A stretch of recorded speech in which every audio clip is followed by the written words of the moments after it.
Welcome, everyone. It is Angelo Robles, and welcome to Family Office TV. And of course, I always have to include Family Office Masterclass. It's exciting to do another live. And yes, I could see comments already coming in.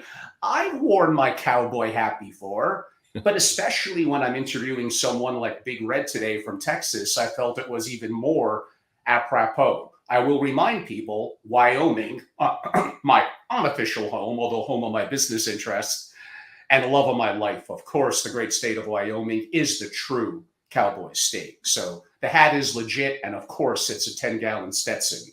Today, I'm really excited about today. Veteran leader with 40 years of experience. Did you hear that? Over 40 years of experience at over 100 different companies. Our special guest today is Jim Big Red, and Big Red, I should have asked, is it pronounced Wetrich? Wetrich, yeah, it's just two words put together, Angelo. It's the opposite of dry and poor. Wetrich. Spoken only like a very proud Texan, of course. I like that. So Big Red, that's his nickname. I'm not disrespecting him. He likes it. So Yep. I do enjoy nicknames myself. Is the best-selling USA Today and Wall Street Journal author. He is the CEO of the Wetrich Company, or group of companies, through which he has consulted, as I mentioned, with over 100 different companies over the past several decades. He's the author of a book, Stifled, great book, Where Good Leaders Go Wrong. Stifled is for future-minded leaders who want to keep up with an unprecedented pace of change in the workplace and deal with issues that result from these changes. Now, I know many of you, this sounds like it initially may be a little off the topic, but it's not, of the family office, which relates often to a family business and enterprise. And by the way, a family office for an ultra high net worth family is a family enterprise that everything we're going to talk about today is absolutely applicable. So Jim, I'm going to start kind of open-ended. Great leaders, and I believe you wrote this, great leaders and managers are not about control. They inspire, enable, and of course, get the hell out of the way. Tell us more. Yeah, I think it's the most empowering thing you can do, Angelo. You know, a lot of people want to be empowered, and the fact of the matter is we are empowered, right? I'm in control of my empowerment. But what we want leaders to do is not to micromanage and tell us what to do. The big mistake that a lot of leaders make is they want their teams, their people, their direct reports to be mini-me's, right? Do this work the way I would do it. I want you to do it this way. And where things become stifling is when people don't have the individual creativity and freedom to do things the way they want to do them. Certainly, there are things that have to be done in certain environments, very structured. You know, there's only so many ways to make a particular widget. But in terms of management and project management and doing work, you find at some point as a leader that when you give people more degrees of freedom, they're likely to do the job, at least what I've found in my career, they're likely to do the job better than I would have done it if I had told them to do it my way. And I encourage people to give their teams freedom to operate and to do the work the way they want to do it. We're going to come back to my next question in deeper detail a little later on. But the most important aspect of any company, I'm assuming by far, it sets the ethos, it has to strategize and execute, is pretty simple. It's the people.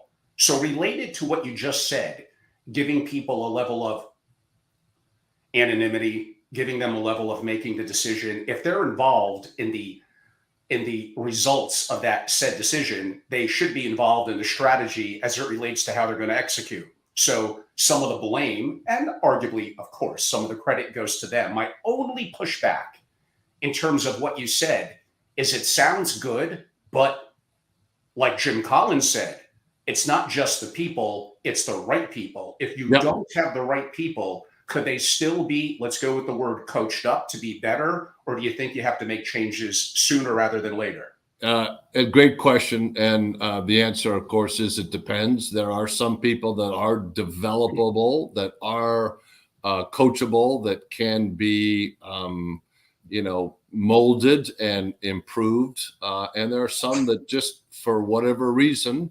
aren't going to either accept that coaching, accept the direction, accept the management, and won't make it. And I never ascribed to Jack Welch's, get rid of the bottom 10%.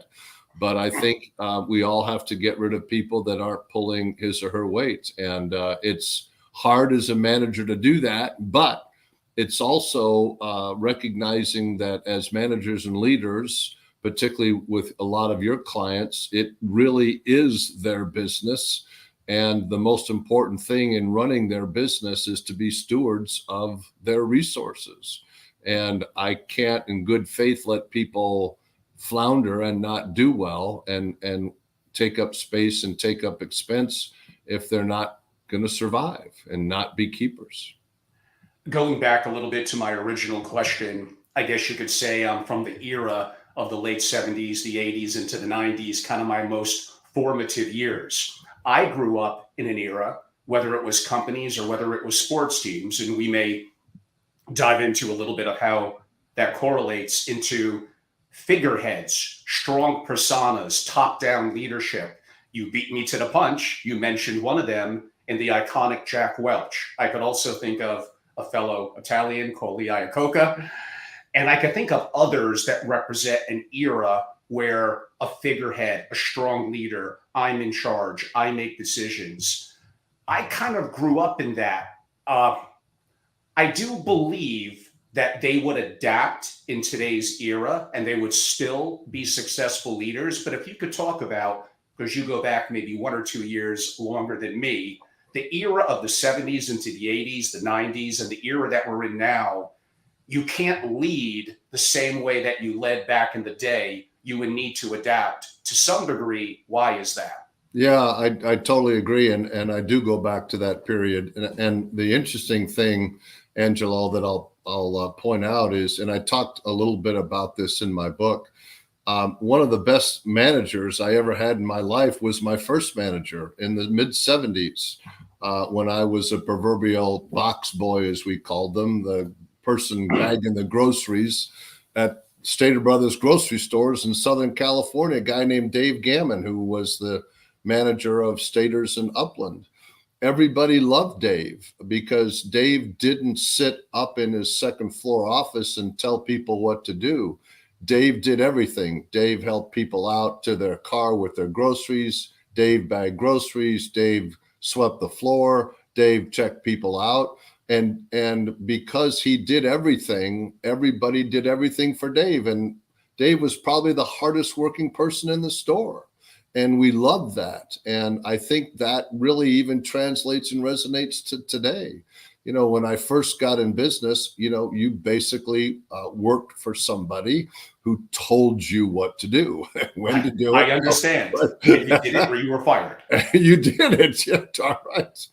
And it just doesn't generally work today, right? Obviously, there are some things, war, manufacturing, high security things that are still command and control. And I understand that and appreciate that. But it's not what resonates with the workforce today.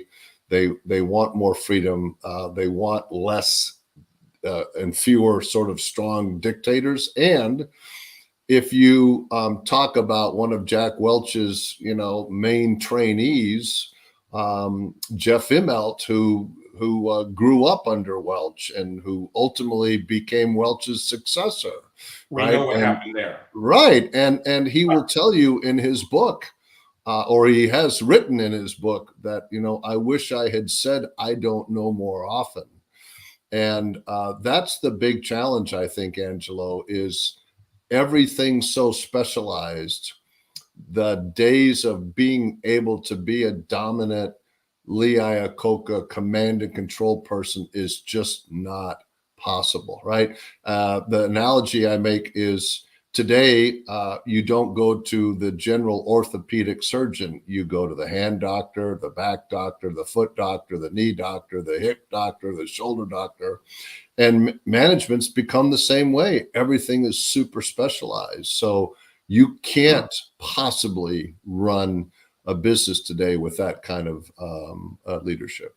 I don't know if you've done any work, it's very close to me, but with West Point, I'm talking to the military academy, and of course, Annapolis, Maryland, the Navy or the Naval Academy in Colorado. Shout out to you, Natasha, the one of our guest viewers, the Air Force Academy. Yep. And again, I'm a little bit of a different era. I do believe to some degree in a level of authority and a Yep. level of a strong decision maker. That's just me, but I realize times change. But when I spoke to the folks, the good folks, I might add, at West Point, they're like, we hear you. We're not quite corporate America, so we're not quite the pendulum has swung totally the other way. But yes, there are dynamics that have changed where even in the military and in structures that are more formalized in government, we did have to acquiesce to some degree and adapt to the times. You probably have some experience with either people from those institutions or perhaps even guest speaking, consulting, etc. Have you noticed a difference in effectively the military academies as well? Absolutely. Yeah, absolutely. I haven't dealt explicitly with them. I've been onto all of those campuses for a variety of reasons, and they're fabulous. And my dad was in World War II as a surgeon in Europe, and I have great respect for our military and what they do to keep the peace and protect us. And I think there's nothing more sacred than that.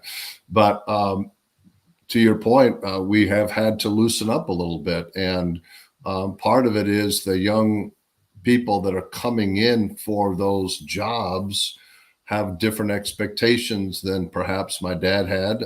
And even I would have had going into the military when I turned 18 in 1975, which I did not do, but I did register for the draft because the draft and selective service was still active at that time. Of course. Yeah.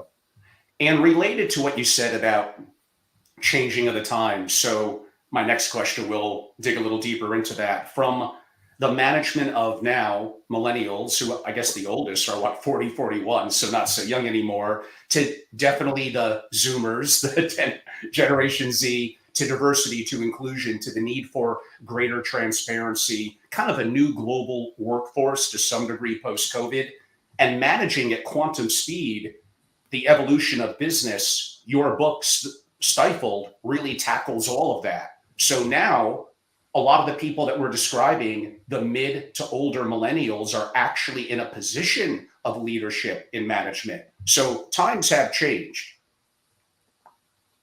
Times have changed and times will continue to change. And the thing that, and I spoke about this probably 2 years or so after the pandemic, just recently.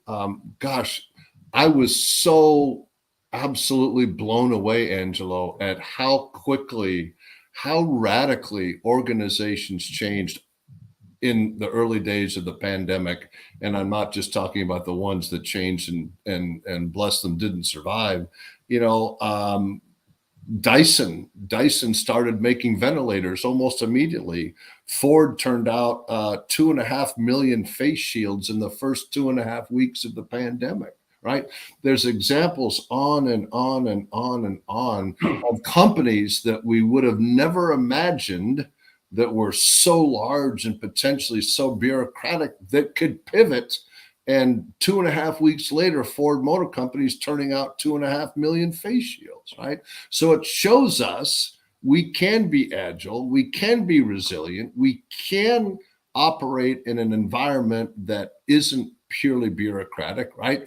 Can you imagine a company today saying, we're going to start making face shields? It'd probably take 6 months, right? Boom. And I believe that learning is what we need to bring to business today. It showed us that we can all be resilient. Look at the changes that happened virtually overnight, Angelo, with telemedicine, right?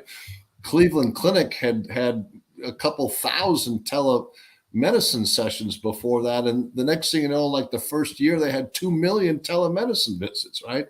So let's adopt that mindset and realize that if we think a little bit more strategically about our business, our family office, what can we do, right? Because we've now seen how this agility and this lack of bureaucracy can be so powerful, and that how we can really get things done when we put our mind to it. It's going to sound a little off topic, but I am known for asking questions that go a little bit astray. But I think it relates to some of the things we're talking about. I have noticed a difference in what I would say are younger millennials and Gen Z, very educated, well-meaning, smart, very tech savvy, all things that provide value. And sometimes not knowing too much and having an open mind to being creative is very valuable to a company as a startup or as an existing company that gets too bureaucratic and entrenched. I hear you. But on the negative side, I don't know, like when I was starting out in the 80s, I was told, you got to get in at 7 o'clock. Well, the official start time is like 8:30 or 9. No, you're going to get in at 7. That's a national alert. Yes. We're all getting it around the country, by the way. I was warned. Wow. I thought that was going to happen yesterday, but well, it's good to have that sort of service working, so they're doing their job. It's a good thing. You do things live, folks. That happens, so that will not be edited out, even if it happens again. I don't like to edit out anyway, even when I make a bazillion love it mistakes. So kind of what I was getting to, though, is like, what's this culture about 9 to 5? What's this culture about? I don't have to be in the office. How are you going to learn? How are you going to learn about corporate culture? How are you going to be additive to it? How are you going to really provide value if you're looking to work at home? You're looking to only work, quote unquote, 9 to 5. You're playing up, in my mind, the victim mindset. You're not resilient. You're not tough. I mean, I grew up in an era and I made a ton of mistakes. I had managers yell at me. I had managers throw things at me. Kick my chair, make 100 more cold calls. It seems like if that ever were to happen now, they would break down and cry, report it on social media, and I'll probably get fired or suspended if I'm a manager. This, again, goes back to times are changing. I think it's a great point, and I do think there's balance, and I think there is reality that needs to be inserted, and people need to realize that they've got two choices: work generally in the environment that we ask you to work, or, as Disney likes to say, go find your happiness elsewhere. I think there have to be guardrails and boundaries. That said, let me tell you a little anecdote. Somebody I know, and I won't embarrass him by calling him out, but somebody I know who fits into the category that you're talking about was supposed to show up at work every day at 9 o'clock, and he didn't saunter in till about 9:30. And finally, his boss had had enough of it and confronted him and chewed him out. And he said, as a lot of them like to say, hey, dude, first of all, have you checked your own IT systems, dude? Yeah, I get in around 9:30, dude, and I go home about 7:30. I make dinner, I work out. And then, dude, from about 9:30 to 1:30 in the morning, I'm online, logged into the VPN doing work. I venture to say I'm probably your hardest working associate here at this company. So before you come chew me out for not being here on time, why don't you go check your systems to see how hard I really am working? So I think there's a little bit of balance, Angelo, right? Because when I talk to people and the people I'm coaching, so many people are doing that. And I'm not condoning it or saying one way or the other, but a lot of people are doing work outside of traditional hours, in addition to doing work during what we would call traditional hours. So there's a little bit of balance there. And I think managers have to be careful to see that the time clock now is not physical, but it's virtual. Big Red, that is a very good input. That relates a little bit. Those of you who are familiar with the legendary Paul Graham, the legendary incubator and seeder of startups and thought leader, he wrote something amazing. Go look it up. Again, that's Paul Graham, Managers and Makers. And that basically talks about some people are a little bit more structured and linear, and others, they come to life more in the evening. They're more creative at certain times. So I do agree there needs to be a level of adaptation, especially if you're going to get the creativity and the mindset of the youth engaged in your company and feel motivated, feel listened to. So I agree, there needs to be some level of balance relative to that. Your book makes a couple of intriguing comments, one being that most business books try to tell us what we should be doing, but you talk about what we should stop doing. What do you mean by that? Well, I think we can learn a lot. And the opening chapter talks about rock climbing and mountaineering as an example. And it stuck with me from the early days when I learned about the report that I make reference to, and having done a little bit of mountaineering and rock climbing in my days, although most of my stuff I did was traditional backpacking. Um, we can learn a lot about what not to do by looking at the mistakes that people make. I can help you be a better leader, and I can tell you that you need to be more self-aware. You need to get feedback. You need to figure out who you are and what you stand for. What's your why? I can tell you all these things. You need to be this. You need to be that. But I think there's great power in seeing failures and where people have made bad mistakes. I tend to learn from those more than I do tend to just say, this is what you should do, and this is what you aspire to. And I think looking back and seeing real examples of where people have made, in some cases, in the mountaineering world and the life of aviation, scuba diving, whatever, of decisions that have ended up costing them their life. And it can be very, very, very helpful to try to avoid those same, in those cases, life-changing, decisions. And in terms of, since I'm active in family businesses and family offices, with your experience in the community, how would you broadly look at, to some degree, a challenge of nepotism, where coming into the family, now growing of age, graduated school, do you come directly into the company, into the family office, or do you go out there and experience different cultures, different mindsets, and then come back? And it might even be 2 years later, but it may very well be 10 or 15 years later. Wouldn't you have a greater breadth of experiences as opposed to being sheltered solely by the family enterprise or company? Or the converse of that, are you better off understanding every little nuance from as early as an age as possible? Yeah, it's a really great question, and I've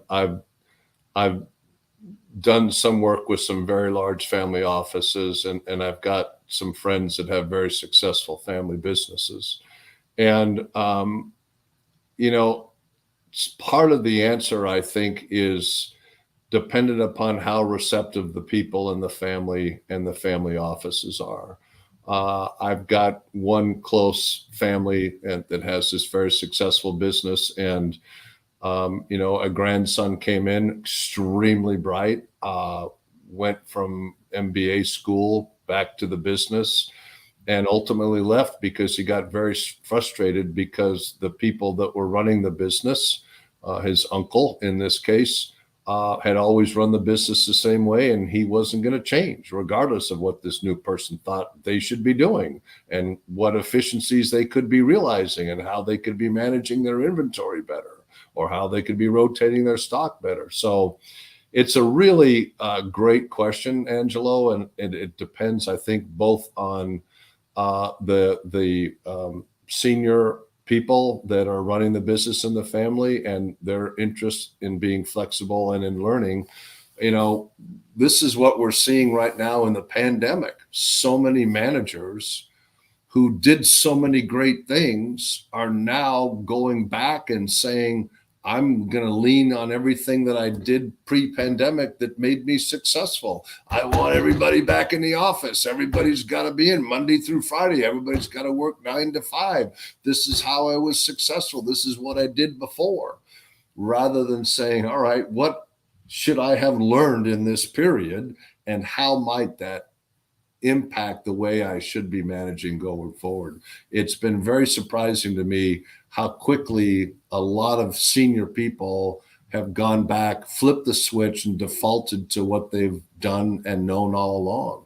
And I think that's going to cause a lot of angst in those organizations. And eventually, I don't believe that mentality will prevail, that things will have to change, and either they will change or they will just, ride off into the sunset.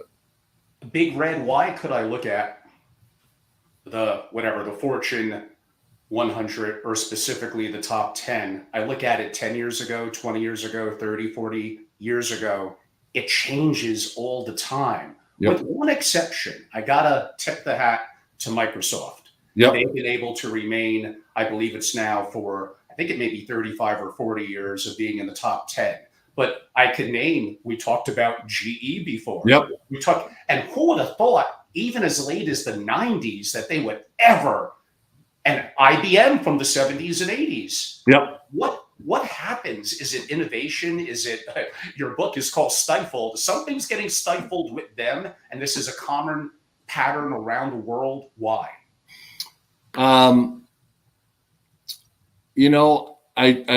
It's a great question, and each of them, or those two companies, as an example,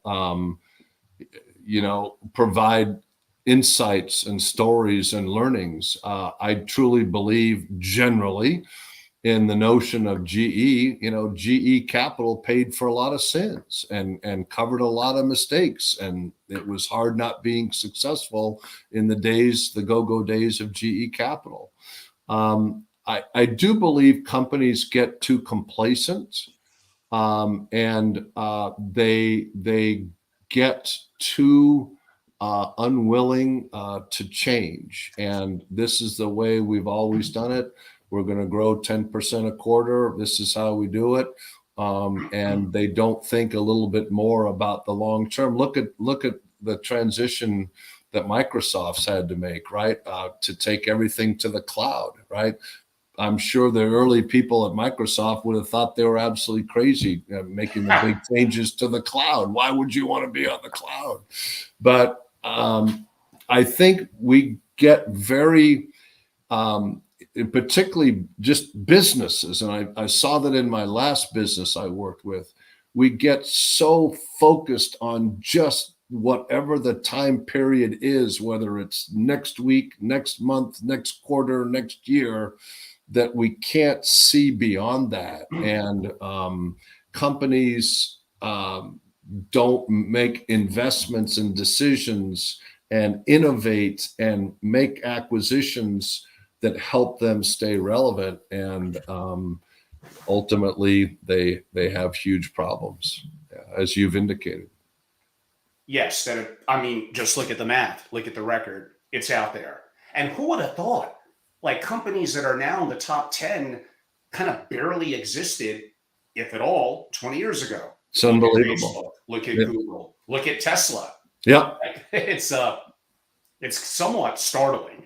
It is. It's amazing. It's important. It's amazing, and it shows how easily we can get disrupted, right? And disintermediated and put out, right?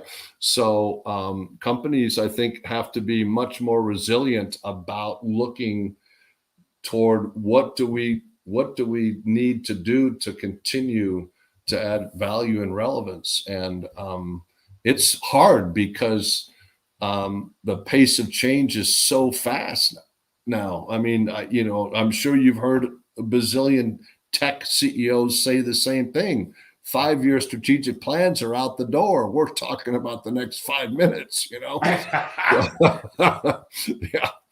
Related a little bit to that, but maybe from a negative perspective, you actually hinted at it with your answer about 2 or 3 minutes ago. For a public company, emphasis on public, that has a board of directors, that answers effectively to shareholders, and kind of has to look good to Wall Street, how could you think beyond a quarter? The CEO wants job preservation. They want bonuses. They may have great ideas looking 3 years, 5 years, 7 years out, but they're going to focus the time and the resources on what's going to be best for the shareholder value in the immediacy. That probably leads to why, in time, a lot of these companies are no longer the top companies they once were. Yeah, I think, and I've had conversations with people like Bill George about this, although it's been quite some time, and I don't have the data, but my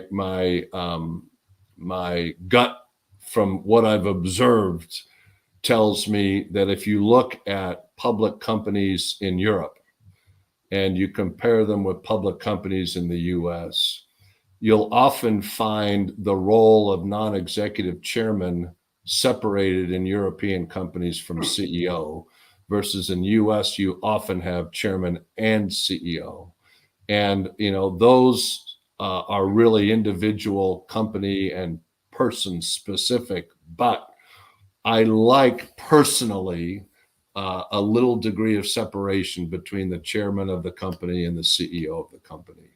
And I think now, so more than ever, having a really talented, really qualified, really knowledgeable board of directors is just critical. I mean, early on when I saw Elizabeth Holmes and I looked at her board, I was at Stanford in 2015 doing a fellowship when she presented to the Graduate School of Business. And I looked at her board and they were all brilliant people, some of them extraordinarily wealthy, but none of them had any experience in the laboratory or medical diagnostic business, or maybe save one. And I thought to myself, how can these people possibly be challenging and asking the right questions of Elizabeth if they have no idea about the nature of the laboratory business? And the other thing that hit me in 2015 in January when she presented, if she really had had something that big, even at that stage, Abbott Laboratories or Siemens would have taken her out. There would, 40, 50, $60 billion deal would have been nothing if she really had at that time what she was claiming she had. Somebody would have taken her out. Very good point. In terms of what you said earlier, and again, putting a positive spin post-COVID or remote work, more of a younger generation up and coming and cutting their teeth, so to speak, thinking of it from a family office perspective, historically having you come into work 5 days a week, that means you live relatively in the area, whether that's New York, Palo Alto, Houston, it really doesn't matter. In today's world, and then you're limited to supply and demand. So do you have the ability via the demand for a position relative to the supply available in that given market infrastructure that wants to live in that area, work at that salary 5 days a week? Now I could make the argument in today's world that the world is my oyster. Theoretically, not even just the US, but possibly internationally. And from the executive perspective, if they're in enough demand, that's a little debatable. But if they're in enough demand and they want to live in beautiful Wyoming, but technically the family enterprise or family office is in whatever, Los Angeles, and they're good enough to command that, this gives both the family a global workforce, but it gives those in demand more opportunity to live where they want to live and not be tied down 40, 50, 60 hours a week to a traditional business location. I agree with you, and that is, of course, what is happening and what has happened. I do believe, and family offices are unique because of what they are and who they are and what they tend to focus on, and they're all different, as you know much better than I do. That said, I do believe even today, to some extent, business happens in the hallways. And yes, you can live in Wyoming. Yes, you can live in San Diego, La Jolla. Yes, you can live in, Key West. But I think there is some need to having some regular cadence to having people get together and be together and have conversations together and maintain relationships. It's just not the same. I joined a board of the coaching federation last year, and it was, wasn't until September that we had our first in-person board meeting. And fast forward, we rotated some people off the board, have some new board members, and we had a board meeting in early February. And we had a much better integration this year than we did last year because we didn't get a chance to really meet each other face to face until September. And I do think there's value in that. And I don't think we can underestimate the importance and value in that. My last job was in North Atlanta, Georgia, and I lived in Dallas, and I commuted for 8 years. I left home on a Sunday and came home on a Thursday, but at least I was there and visible and in the office. So I still lived in Dallas, but I commuted a lot because I felt at that time it was important as the president of the organization to be physically in the office. So you were swept under Georgia's state tax system. Hey, I think like an investor, entrepreneur, and family office. So taxes, of course, one of the first things that pops to my mind. And relative, building on what you're saying, and I painted more of a positive picture, you scale that back, and rightfully so, and that was meant to be that way. But I go back to the issue that we discussed earlier. A young, talented person, whatever, 21, 22, 24, if they're going to be primarily remote, how are they going to get mentored properly? How are they going to get the culture and the behaviors, two things we'll be getting to shortly, inside a company? I'm not going to say it's impossible, but damn, it seems pretty hard.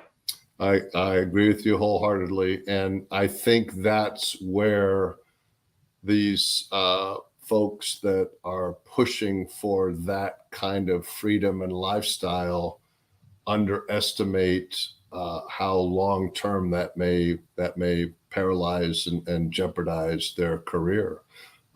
It's just not easy to do that. And one of the things that I can imagine is having to change culture the way we did and my team did in the 8 years I was in my last job, if you had to do it remotely, right? I just can't imagine the challenges with having to do that versus being able to walk around the halls and see people and talk to people and interact with people and reinforce all the important things and behaviors that were important in that cultural change. And I think it's very challenging, and I wouldn't necessarily suggest to somebody that they pursue that, particularly early in their career when they could be getting a lot more exposure. I can tell you, in spite of a very well-established succession planning process at Abbott Laboratories when I was there, real succession happened on the corporate jet when the chief operating officer was out with division presidents flying around the world talking about people. That's when careers got made or broken. And I do think there's a lot to out of sight, out of mind, and it's hard to get mentored if it's completely just something that's on Zoom or on Teams or whatever it is. The great investor, Ray Dalio, and I agree from a family office perspective, but I'm assuming it applies to other private companies and public companies anywhere in the position. He talks about three things. People seem to like things in threes. One, competence. We're going to assume that's a given. The challenge is you have to adapt and constantly educate yourself, because how the world worked when you went to college 20 or 30 years ago, and the metrics, I'm not going to say they're 100% different, but they're probably 50 to 70% different. So competence, you don't want to rest on your laurels. But the other two are a little bit more nefarious in some ways. He talks about competence about we all have blind spots, identifying them. And he talks about when you have a level of success, and this is natural, especially for us testosterone driven men, ego. How do we balance competence, our blind spots, and our ego? Yeah, that's a great question, Angelo, and just a footnote on that. I got my first master's degree in 1982, and fast forward, at 50, 51, 52 years old, I ended up getting an MBA. Because of exactly what you're talking about. I thought the world had all changed and I needed to get relevant and get re-educated and reinvigorated. And it was one of the better decisions I made. I am a huge fan, whether it's in coaching or whether it's business, in feedback, right? And there's all kinds of feedback tools, both formal and informal, 360-degree assessments, right? I can really, if the group is big enough that you're getting the feedback from, I can get meaningful, blinded, confidential feedback in regard to these blind spots, in regard to how well my ego's in balance through this feedback process. And I'm a huge fan of that. And I don't think anybody should be beyond that, right? I teach a little class at Texas Wesleyan to undergraduate business students once a semester. I've got 40 students. We started class about 2 months ago, and last class yesterday, it's Tuesdays and Thursdays. I had them fill out a form. I didn't have them put their name on it and drop it off anonymously to tell me how I was doing. There was a 5-point scale and then open-ended questions and give me feedback. So I don't think we can get enough feedback enough. And it's important that we act on that and show the people that are giving us the feedback that we're acting on it. We've heard it and we're going to act on it. In terms of leadership, I'm going to get it a little off, but I believe the great general and, of course, country leader Napoleon from back in the day said something to the effect of, give me 100 lions, but have their leader be a dog. They're going to die like a dog. Give me 100 dogs, but have their leader be a lion who's out there, who is listening, who's on the front with them, so to speak. And they're going to fight like a lion. Do you broadly agree with that commentary on the incredible importance of leadership? I don't believe there's any substitute, Angelo, for being out there. And one of the things that Bill George, tells people about the time he was chairman and CEO of Medtronic, he saw something like 1,000 different procedures out in the field with customers when they were, using Medtronic products.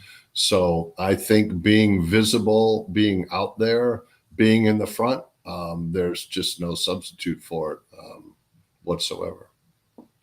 Who was it that wrote the book? I think he's a Silicon Valley legend. Was it Bill Campbell? I think it was called Coach. And Eric Yes. Schmidt Yes. and others gave Yeah. like the most glowing review. So Yeah. that's going to relate a little bit to my next question. In terms of, as you're not just rising in the ranks, private company or public, but when you're actually, this goes back to competence, blind spots, and ego, even when you are Steve Jobs, even when you are at the top, even when Tiger Woods was the best of the best, he still had a swing coach. Do you benefit from honest feedback from coaching and mentoring? I think there's no substitute for it, and I think you've given great examples. And I think it was Peyton Manning who still had a quarterback coach. I mean, this is somebody who is arguably the best and at the top of his game, still looking for 0.1% Yes. improvement, and that's huge. And many people, particularly athletes that are dependent upon their perfection and skill, still have these coaches, and a lot of people in business do, because that 0.1% can be really meaningful for that person and for the organization they're leading. And I hope all your single family offices out there are listening to that. It's awesome. You're in a great position. Perhaps you're doing really good things, but you would benefit from someone who has the experience, the knowledge, the creativity, and the opportunity to coach and mentor to go from good to great, using, again, a Jim Collins quote, or to be incredible. I actually think for you to be the 12th man on a basketball team and become the Michael Jordan, no matter what you do, that is not going to happen. But in the world of business, where inherent skill is not as on display per se as it is at the highest level of sports, you actually could, if you work on competence, blind spots, and ego, and you really, really want to be great. I really do believe 99% of the time, if you put in the work and do what you need to do, to some degree, do what you're told to do, you could go from below average. I'm going to be startling and say, great. Now, maybe that's a little bit of hyperbole. Uh, Maybe you don't have it so-called in you. Maybe the IQ is not quite as high as it needs to be. But really, does that really matter? Your ability to listen, your empathy, your ability to have a gut feeling from your experiences on who's going to be great at what they do. It isn't all determined by, well, I have a 135 IQ. It doesn't hurt to have greater horsepower, but like someone defined to me, you have the brain of a Ferrari, but you're broken all the time. Give me the person who's a Chevrolet, but they are working in sync perfectly. They may not be the leader of the company, they may not rise to the top, but they're going to be a very important part of that organization. I completely agree with you, and the thing that I've noticed about executives that have done really well in big companies, become CEOs of large public companies. To your point, they aren't necessarily, the brightest in the class, the most smartest in the class, whatever. But they do two things really, really, really, really well. They listen and they know what questions to ask. Wow. And knowing what questions to ask is just about as important as anything that I can think of that helped make the people that I know that became CEOs of big companies, CEOs of big companies. That is great advice. Uh, I'm a big fan of the great work. I know it's a bit dated, but the great work of the one and only, the legend Peter Drucker. Oh, I yeah. believe, I believe he had a comment that he didn't say some, all effective executives have to learn to be effective. The ones who worked on making themselves great succeeded in doing so. That relates a little bit to my comment of becoming great even when you're perhaps not at what you're doing. Now, I could argue we may be born with a certain skill set that helps to foster that. But would you broadly agree that effective executives are made? It's the work that they put in, the mentorship they get, and how they adapt. Yeah, and how they learn, and How they learn. how they take that learning and apply it to fast forward current situations. And it's so funny you mentioned him. He was at the Claremont Graduate School at the end of his career, and I was born and raised in Claremont. Had the pleasure of talking to him once over the phone, but I am still a huge fan, and I've got all kinds of his books floating around this office here of Peter Drucker, right? You really want to learn some things about being an effective manager, pick up any Peter Drucker work. And I guarantee you there's gems in there for everybody. And by the way, I saw some of his speeches. He wasn't a dynamic speaker. No.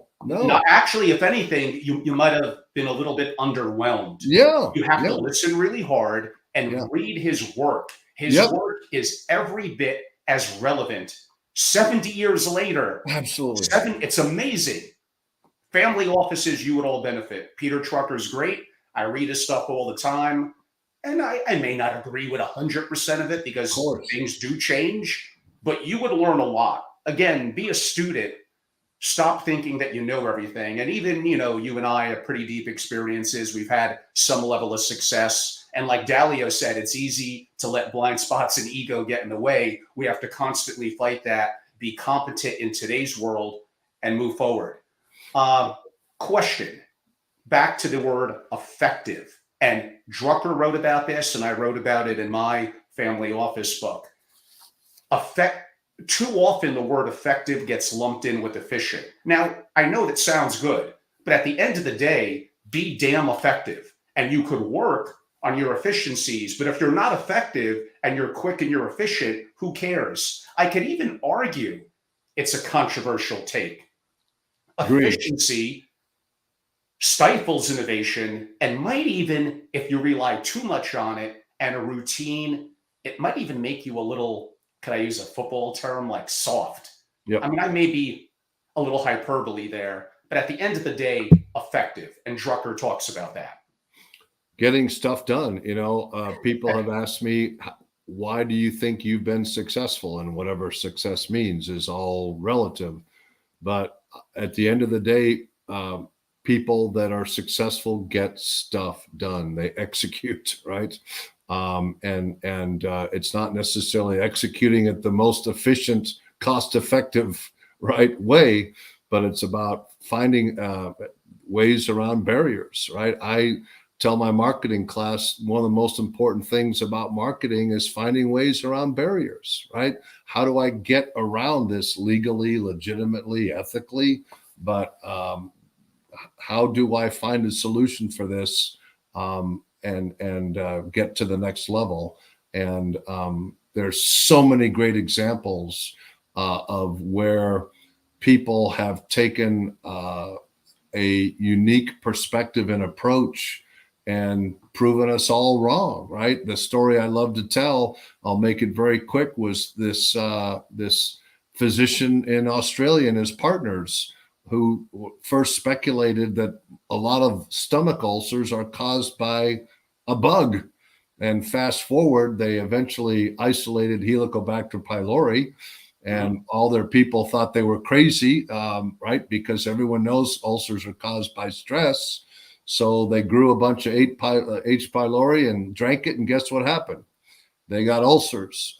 And soon after that, the Nobel Prize in medicine, right? But everybody thought that stress causes ulcers, but actually a lot of them are caused by H. pylori. To me, it's a great reminder of you've got to be open, right? And got to let yourself think differently and not be blinded by the biases, which is, I know that ulcers are caused by stress because everybody's told me that. Exactly. That's a very good analogy. And that goes back a little bit to how the world works has changed. If we only rely on what's the obvious, there's a lot of smart people among 9 billion people in the world. Yeah. There wouldn't be great companies being created. Sometimes you may look at what you're doing and say, like, this is a little crazy, but do I have the time? Do I have the gumption? Because if it was that obvious, I think a lot of people would have already thought of it. And it's part of the challenge in the family office world. It tends to play it very, very safe, which I know sounds like protecting the wealth. That's the way to go. But I think it's a little more complicated than that. For family continuity and to last through generations, there needs to be a level, I don't know if I'd quite use the word risk taking, but being creative, overused, thinking out of the box, I get it, and taking certain risks, because if it's that obvious, others would have thought of it. Absolutely. Absolutely. The trilogy, I guess I would call it, of culture, behavior, or culture leads to behaviors, and that produces results.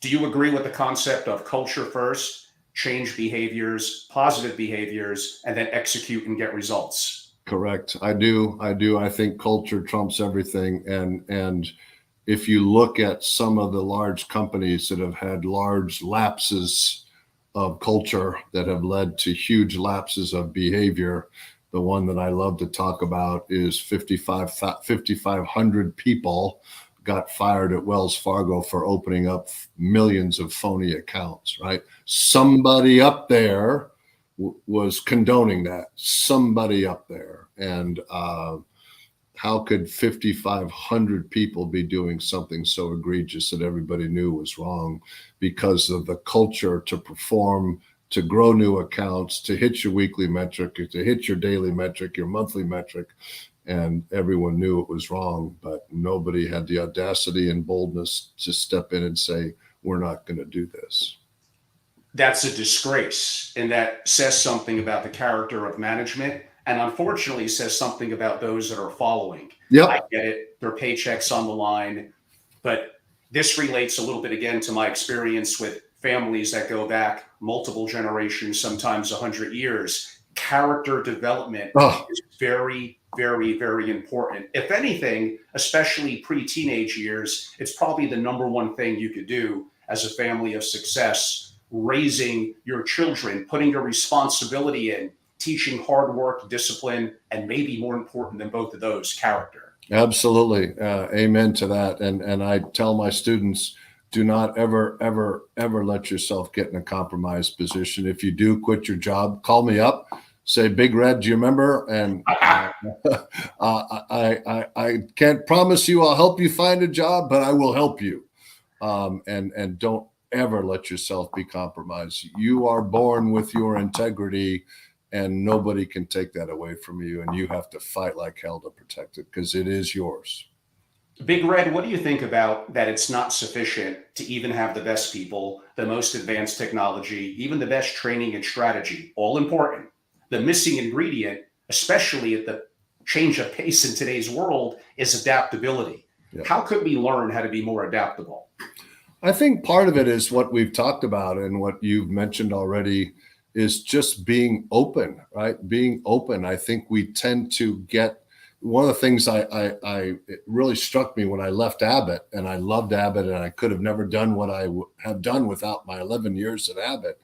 But I didn't realize till I left and started working for other companies consulting that over time Abbott had built this, tunnel vision in me. This is how we do stuff. This is how we budget. This is how we hire. This is how we do performance reviews. And you get into this comfort level that leads to success, which becomes, reinforcing this process.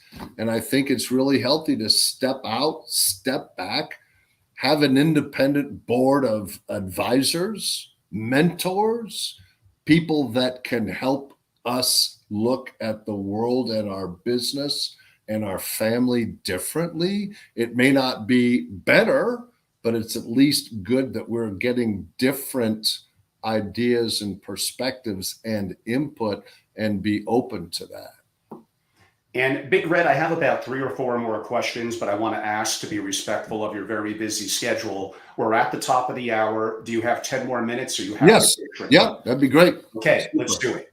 Okay. So a deep thinker who's a professional gambler, his name is Jonathan Bales, wrote this one. And some would argue it's a little controversial, but I think it's pretty accurate. What would you think? He goes, most thoughts, even actions, don't matter. The majority of what you know is probably wrong.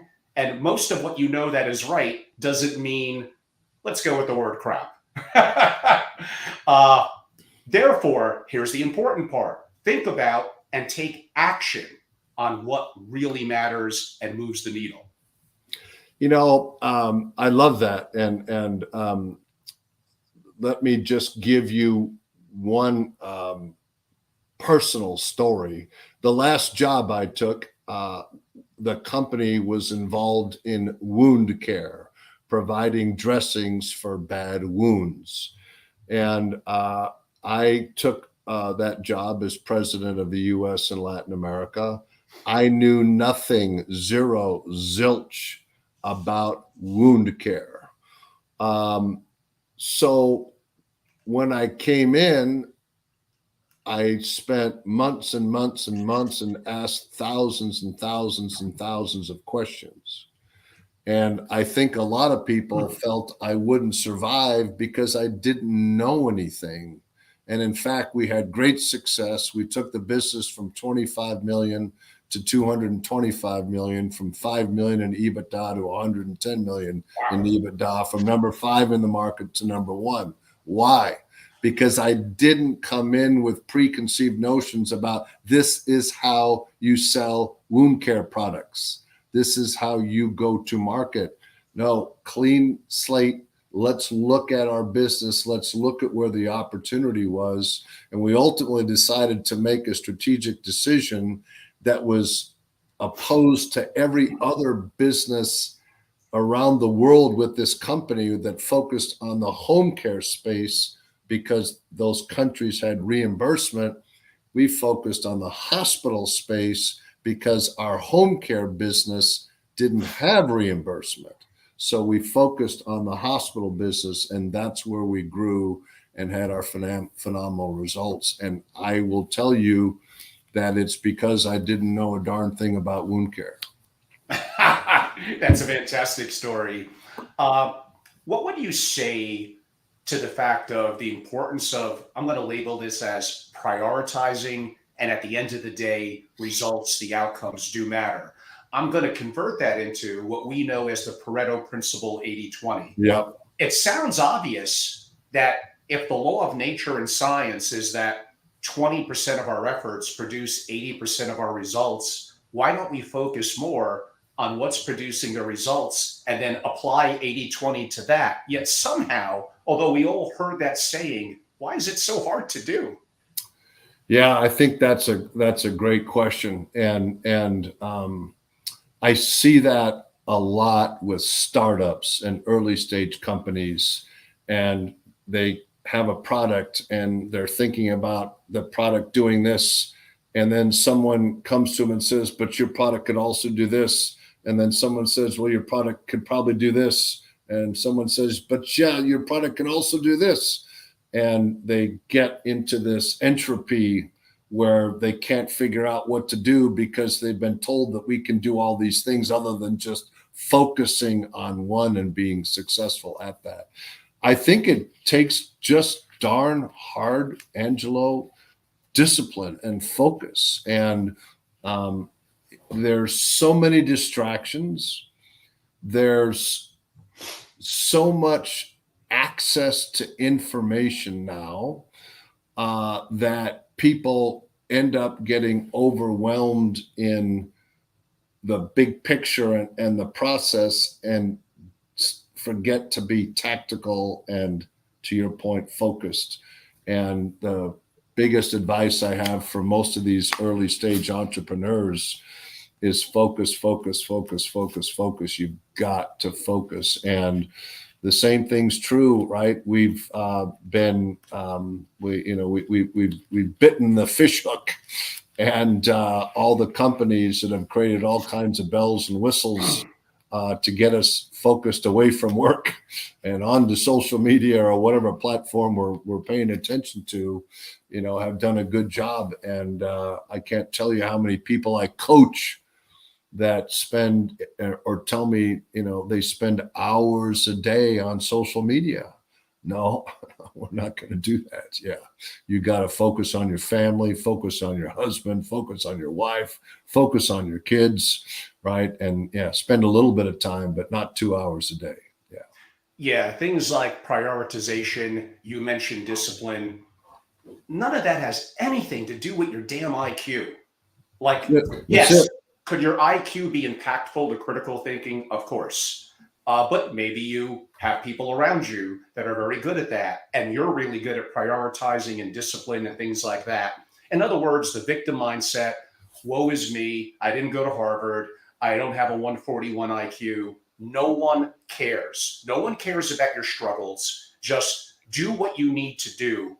Put in the time, put in the work, be disciplined, and get things done. And it's amazing that with amazing families, and more so their single family offices, like sometimes they need, honesty and that kick in the ass. Part of Yep. the problem with the super rich, especially, is sometimes no one tells them that, hey, your idea, uh, it's actually pretty stupid. Now, Yeah. maybe you are better off running with it because it's counterintuitive. It's, whatever word you want to use that I hinted at earlier. But for the most part, at least be honest with them. Have a Absolutely. back and forth, back up your points. It's just not Absolutely. done enough in today's world. I agree. Totally. And it becomes almost self-fulfilling, right? Yes. Yeah. It may be my last question before we end it, and it relates to the title of your book. So after Stifled, your book is Where Good Leaders Go Wrong. If you had to pick, let's say one thing, where do good leaders go wrong? The answer to that is they don't know what they don't know. And I think one of the most important things in business is knowing what you don't know. Wow, that's huge. And that reminds me of who's famous for that quote, a Texan, Donald Rumsfeld. You know, it's the well, he had a little different way of phrasing it: no knowns and unknown unknowns. Yes, So yes, yeah, yes. that's really really important. Actually, maybe relative to that. So maybe I'll try to be quick. Could you share even one practical strategy or tactic from Stifled where leaders can implement to overcome the stifles that we've identified in our conversation? Even just one thing.